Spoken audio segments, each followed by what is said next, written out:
तुम्हाला माहिती आहे का? बरेचसे असे पदार्थ आहेत जे आपण खाण्यासाठी खास हॉटेलमध्ये, ढाब्यामध्ये किंवा रेस्टॉरंटमध्ये जातो. पण तेच पदार्थ घरच्या घरी इतक्या सोप्या पद्धतीने बनवून तयार होतात, की आपल्यालाच वाटतं, की अरे एवढ्या पदार्थासाठी आपण बाहेर इतके पैसे खर्च केले. तोच पदार्थ आज आपण घरी बनवणार आहोत. पण त्यापूर्वी सर्वात आधी रेसिपी व्हिडिओ सेव्ह आणि शेअर करून ठेवा, कारण अशी रेसिपी तुम्हाला खरंच कुठेच सापडणार नाही.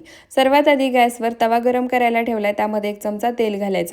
तेल गरम झाले की अर्धा चमचा जिरे घालायचे. जिरे छान तडतडले की 9 ते 10 हिरव्या मिरच्या घालायच्या. हलकेसे डाग पडेपर्यंत मिरची परतून घ्यायची. पाववाटी शेंगदाणे घालायचे. शेंगदाणे सुद्धा साल टचकेपर्यंत भाजून घ्यायचे. 15 ते 16 लसणाच्या पाकळ्या, मूठभर कोथिंबीर घालायची आणि आता सर्व साहित्य 2 ते 3 मिनिटं छान असं परतून घ्यायचं. परतून घेतलेलं साहित्य खलबत्त्यामध्ये काढायचं. 1 चमचा मीठ घालायचं आणि जाडसर असं सर्व साहित्य कुटून घ्यायचं. ठेचा तयार झाला आहे. आता यामध्ये लिंबाचा रस घालायचा. पुन्हा ठेचा मिक्स करायचा. लिंबाचा रस घातल्यामुळे ठेच्याचा तिखटपणा कमी होतो. त्यानंतर इथे मी 200 ग्रॅम पनीर घेतला आहे. आता पनीरचे जसं मी व्हिडिओमध्ये दाखवलंय त्या पद्धतीने मध्यम आकाराचे चौकोनी काप करून घ्यायचे.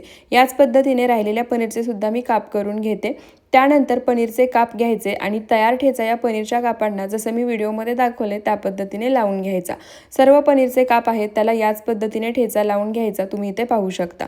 त्यानंतर गॅसवर पॅन गरम करायला ठेवला आहे. त्यामध्ये 3 मोठे चमचे तेल घालायचं आणि तेल पॅनमध्ये पसरवून घ्यायचं. त्यानंतर यामध्ये तेल कडकडीत गरम झालं की ठेचा लावलेले पनीरचे काप ठेवायचे. बसतील तेवढेच काप या पॅनमध्ये घालायचे आणि मध्यम आचेवर अलटीपलटी करत छान सोनेरी रंग येईपर्यंत हे पनीरचे काप आपल्याला शॅलो फ्राय करून घ्यायचे आहेत. राहिलेले पनीरचे कापसुद्धा याच पद्धतीने शॅलो फ्राय करायचे. मस्त चमचमीत असा पनीर ठेचा बनून तयार झाला आहे. स्टार्टरला जर घरी काही झटपट बनवायचं असेल तर ही रेसिपी नक्की ट्राय करा. यासोबतच्या चटणीची रेसिपी हवी असेल तर ते सुद्धा कमेंटमध्ये नक्की सांगा.